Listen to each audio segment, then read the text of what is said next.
ইয়া হাবিবি come to Cox's Bazar আর থুক্ক ফতেঙ্গা এক রাকাত ভুল হয়ে গেছে। হ্যালো এভরিওয়ান, আসসালামু আলাইকুম। গরিবের মেরিন ড্রাইভ দিয়া শাঁ করে চলে এলাম ফতেঙ্গা সি বিচ দেখতাম।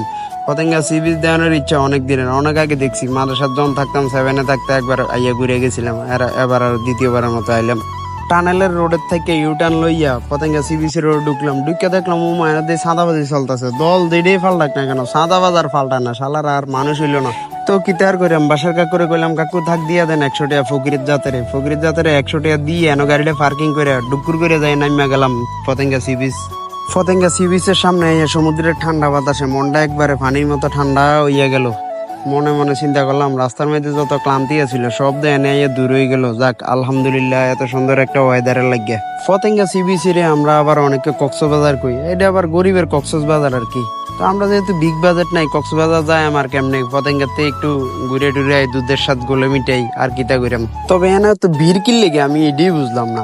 কক্সবাজারে তো এত মানুষ নেই, ফতেঙ্গা সি বিচ যত মানুষ। যাই হোক, সাগরের পাড়ও আইতে শুইলে কইতাছে কয় মামু আয় আমরা স্পিড বুক সরাম। আমি কই বেটা তোর বাপের জন্ম কেউ স্পিড বুক সরাও না, সাগরের ফারো আইয়ে গেছি স্পিড বুক সরবি। হাতে না না মামু আইছিলাম।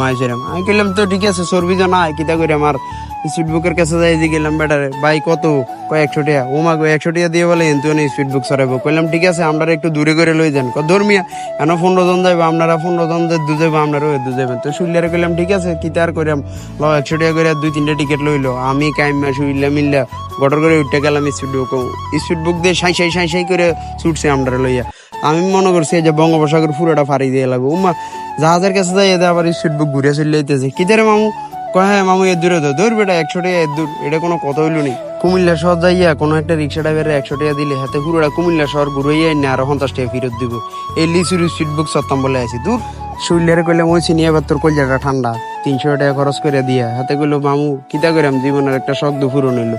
তো আর কিতা করে আমি স্পিড বুক চড়ার শেষ মনে হচ্ছিলাম ঘোড়ার গাড়ি দুইটাম। ঘোড়ার গাড়িতে উঠতাম যাইয়া দেয় বাবুরে ঘোড়ার গাড়ি চড়তে তো দুনিয়া টেয়া লাগে, 1000 টাকা বলে, দূর লাগতো না। এবারে ঘটর করে ঢুকে গেলাম বাড়ির মার্কেট, আচার টাচার কিনে লাগবো। বাইর গেলে তো কইবো বাবুরে পিকনিকে তো ঘুরে আইসো, আমরা লাগে আচার টাচার কিচ্ছু আনসতা। তো আর কিতা করে আচার টাচার কিছু লই নিলাম বাড়ি লেগে, কাঠবাদাম আচার এগুলা কিনা বাড়ির মার্কেট পুরোটা ঘুরিয়া ঘটর করে আবার বাড়ির দিকে রওনা দিয়ে লাইলাম। তো আমার এই ভিডিওটা কার কার ভালো লাগছে অবশ্যই কমেন্ট বক্সে জানান। সবাই ভালো থাকেন, সুস্থ থাকেন, আসসালামু আলাইকুম।